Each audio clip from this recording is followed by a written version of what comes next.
The name of the book is Theblues, The Authentic Narrative of My Music and Culture, by yours truly, Chris Thomas King. Hey, so here's a little story time with Chris Thomas King here. Yours truly, blues guitarist, a new author, and lots of music out there. So today, I just want to make a quick video here to share with you a little chapter in the book that kind of starts it off. And this is about the Mississippi Delta. Let's talk about the Mississippi Delta, because the Mississippi Delta is essential to the story of the blues. We all have romanticized the music of the Mississippi Delta. We all enjoy the music of Mississippi Delta. It's been inspiring. And for many years, we've all come to believe, or we have all been told anyway, that this is where the blues originated. So the blues origination story, and it's not really based in, facts and things like that. The story that we have been told over decades, for the last 100 years, well, maybe not the last 100 years, but for decades we have been told, I would say at least since around the 1960s, during the folk revival, the folk movement, is when it came into kind of popular fruition that the Mississippi Delta, that place in kind of northern Mississippi, northeast Mississippi, is where the blues, this musical culture, started, where it began, and where it came out of. And that implies that we all owe a debt to the Mississippi Delta, meaning that all the guitar players, all the musicians around the world that have played, rock and roll and jazz and whatever, we all got our musical inspiration from the original music that began in the Mississippi Delta. Now, this is also implies that this is the beginning of Black musical culture in America, the Mississippi Delta. That's what it implies. It implies that this is where Black music culture began, in the Mississippi Delta.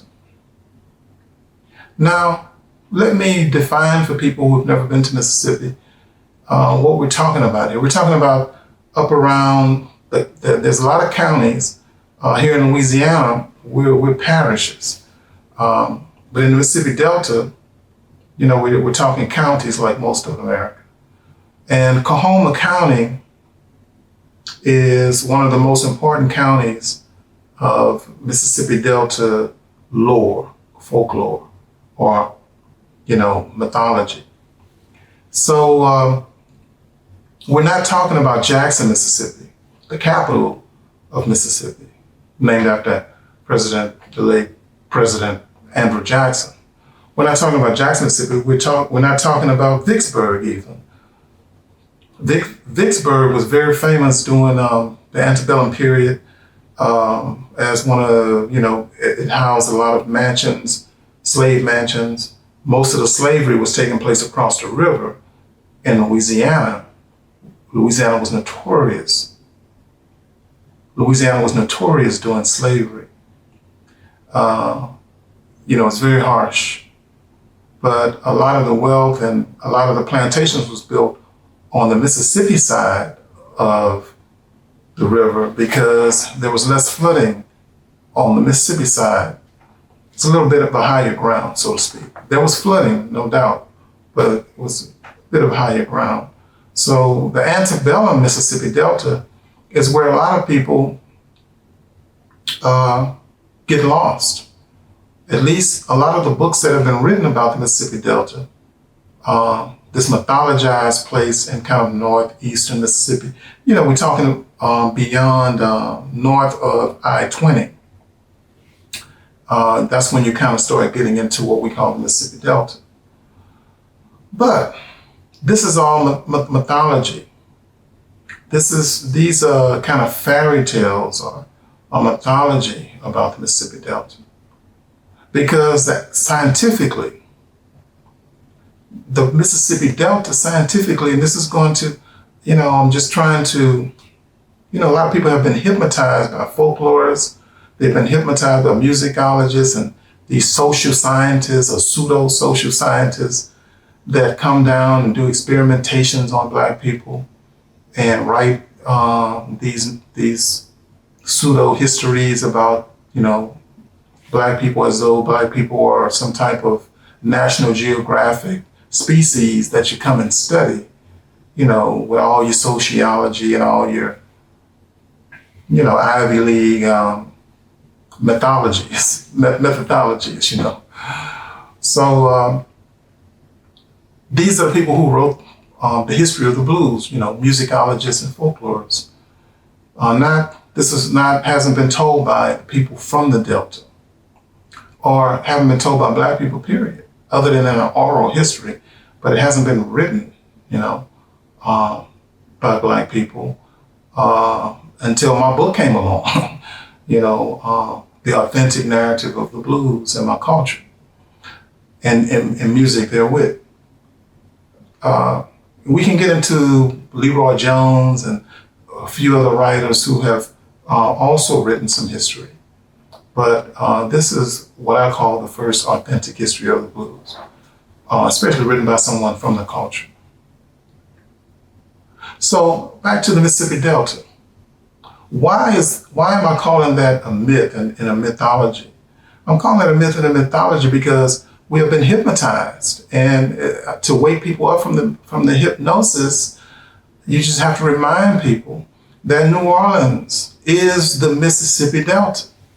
New Orleans Parish is the Mississippi Delta. Lafourche and all those places down there were built by the river beginning over 1 million years ago. That's where the Mississippi River and its tributaries spill out into and created the soil from Baton Rouge. Mark Twain said in his book, and I quote him in mine, that the scientific people say that over 1 million years ago, from Baton Rouge down to New Orleans was built by the river. That's the silt and the spill that comes down all the way up from Minnesota and on down. St. Louis, Missouri, Arkansas, the state of Mississippi, and all of that spills out and creates this kind of triangle effect and create this landmass that we call New Orleans. Now that's science. And people these days they don't really care for scientists. So, but there's a lot of heat on scientists, and people don't want to wear a mask and all of that, but I'm not trying to go there. But I just want to wake you up and let you know that the Mississippi Delta New Orleans is the Mississippi Delta, which means that as a blues guitarist, yes, I play Mississippi Delta blues. New Orleans, Mississippi Delta blues. New Orleans is the Mississippi Delta. There's no point in arguing that fact. So if New Orleans is Mississippi Delta, then what is that in Mississippi that we call the Mississippi Delta? Well, colloquially, the state of Mississippi is one with the river. So it's easy to kind of, put those things together and just say the Mississippi Delta, and you think that that's the Mississippi Delta, but not New Orleans. The Mississippi Delta is not in Louisiana. The Mississippi Delta is in northeastern Mississippi. This makes no sense. This is not real. So what we're talking about is, if you want to call it something, maybe it's the Mississippi Valley, the lower Mississippi Valley would be a better scientific name for this area that we call the birthplace of the land where the blues came from. as Alan Lomax said, the land where the blues came from is up there in the Mississippi Delta. But I'd have to drive about 200 miles, from where the actual scientific Mississippi Delta is to get up there. And so when I get up there, I'm near Arkansas, I'm near northern Louisiana, Tennessee. And so we're talking, I would call that the Mississippi Valley, scientifically. But I have no problem with people calling the Mississippi Delta, and giving a name to that music called the Mississippi Delta. I'm not arguing that point. People can define themselves how they want to define themselves, create their own mythology. But a mythology it is, and that's the point. And that's the point of my book, is to separate mythology from fact. What's real? What is the real origins of the blues? What is the real story? Did African Americans in Louisiana, did African Americans, we won't call it African American, but did Black people music in North America began in the Mississippi Delta? Did it begin there in the 1700s?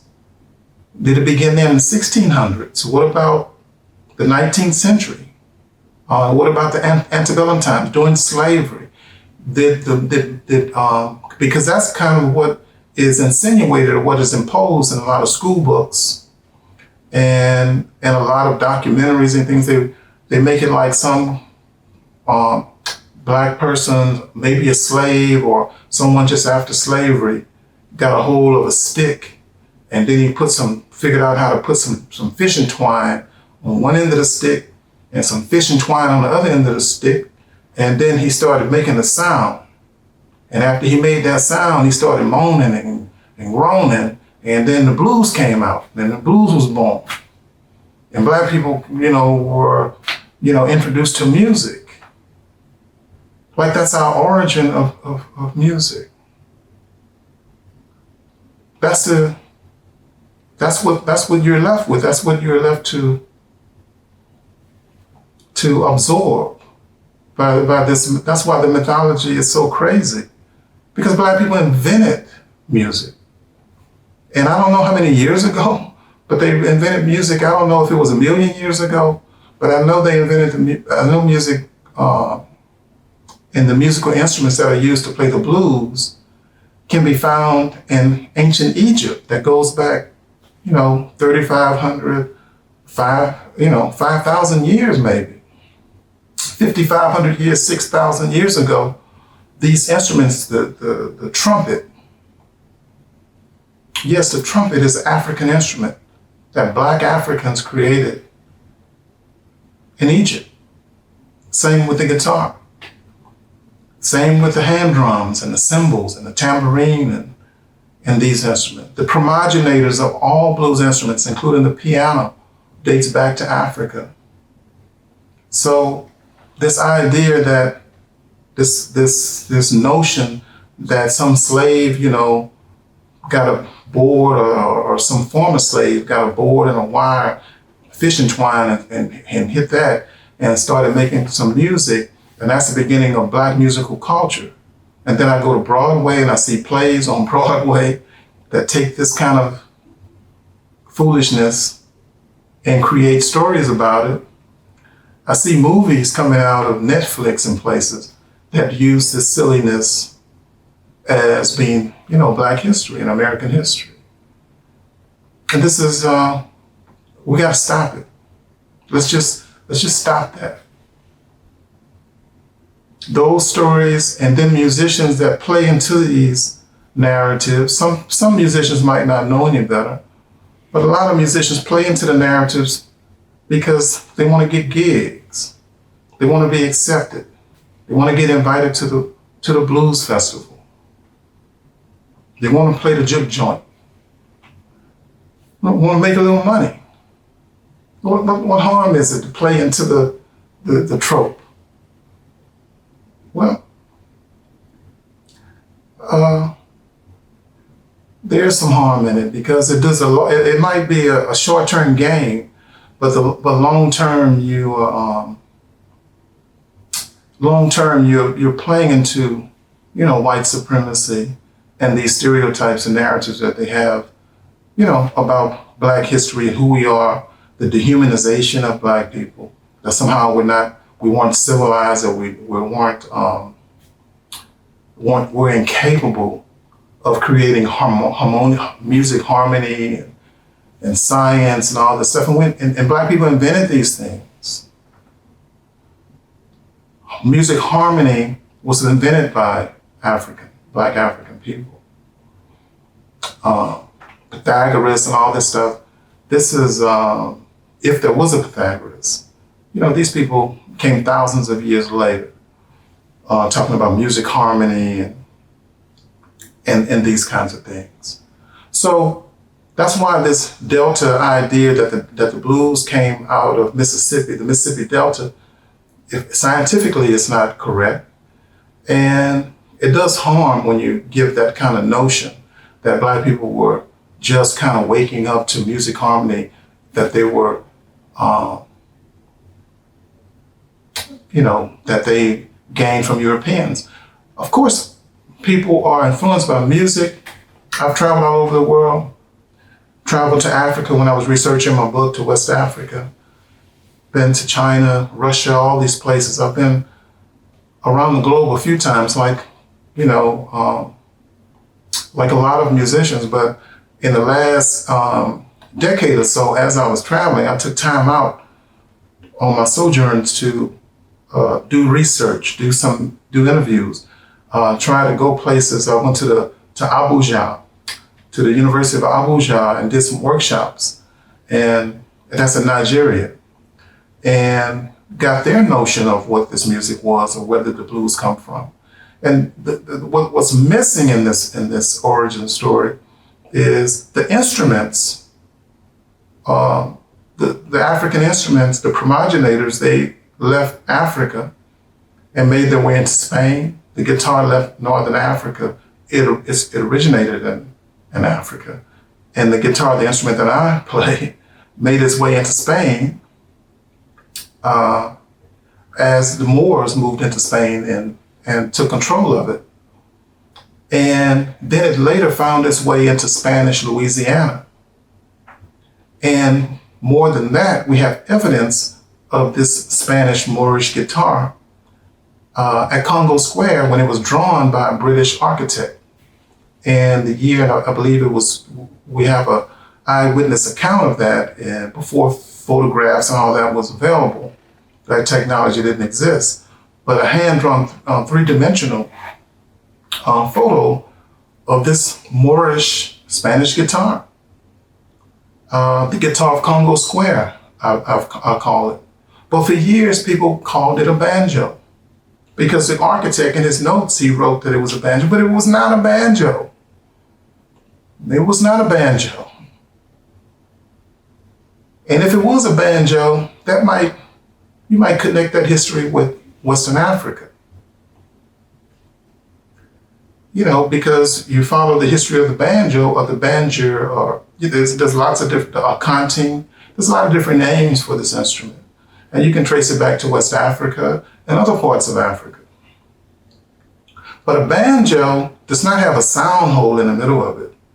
An acoustic guitar has a sound hole in the middle of it. It's like a signature of the guitar. And so this instrument that was at Congo Square in the early part of the 19th century, early 1800s, just after Louisiana became a state, had a huge sound hole in the middle of it, making it a guitar. And if you know, and so I'm one of the first people to say this is not a banjo. Stop calling it a banjo. It's a guitar. So where did the guitar come from? How did it get into Louisiana? Well, we know the guitar can be traced back to Spain, but more than that, the guitar came into Spain in the first place from Northern Africa, out of Egypt and places like this. So there's a whole cultural connection. And then, of course, the guitar went on to be part of the Enlightenment of the European art movement. And now it's ubiquitous. The guitar is one of the most famous musical instruments ever invented. But so origin stories can take you on a trip based on the evidence that you find, But if the African American is this savage, primitive person who is just figuring out music harmony 100 years ago, then that kind of justifies or solidifies the fact that, without having been touched by Europeans, I haven't been enslaved, then the African would never have been sophisticated enough to blow the trumpet and create, what we call jazz or blues or whatever. This is nuts. But these are the things that we continue to do. So without going too long, because I want to make more videos, I want to come on here and give you guys some more insight into my thinking and, answer some questions, because when I go out to book signings, I get some very profound questions because a lot of people, they haven't had this discussion. It's kind of out of sight, out of mind. People don't even think about it. And a lot of Black people don't even go to blues festivals. You go in the Mississippi Delta today, and you go to a Mississippi Delta festival today, and, the local Black people don't participate in these things. And you have to scratch your head and wonder why. Are they abandoning their culture? Or is what being presented, is that really African American or Black culture? And that's one of the riddles that I attempt to shed some light on and to expose not only how the blues got whitewashed, but why it got whitewashed. I mean, we know greed is a huge part of it, but there's more to it than that. And a lot of it has to do with eugenics. A lot of it has to do with the fact that, there was a need to present the Black person, the Black people of North America, as being primitive, savage, dangerous, less than human. And the blues tends to play into this mythology. It tends to play into this white supremacist fairy tale. And we got to stop it. It might be a short-term gain for a few people, but we're doing real harm to young people that want to play music, that want to play instruments. They shouldn't be narrowcast as to they can only play these notes, or they're kind of out of their space, or acting white if they're doing some other kind of thing. So that's why this idea about the Mississippi Delta in northern Mississippi being mythologized. It's mythology, Hansel and Gretel type of stuff, and it goes right along with the whole crossroads and selling your soul to the devil at the crossroads, Robert Johnson, and all that stuff. All that stuff it draws people in, and it's a nice little hook. But long term, it's dangerous to an authentic telling of Black culture, Black musical culture, which does begin. Not only does Black musical culture begins with the blues, but American music begins with it as well.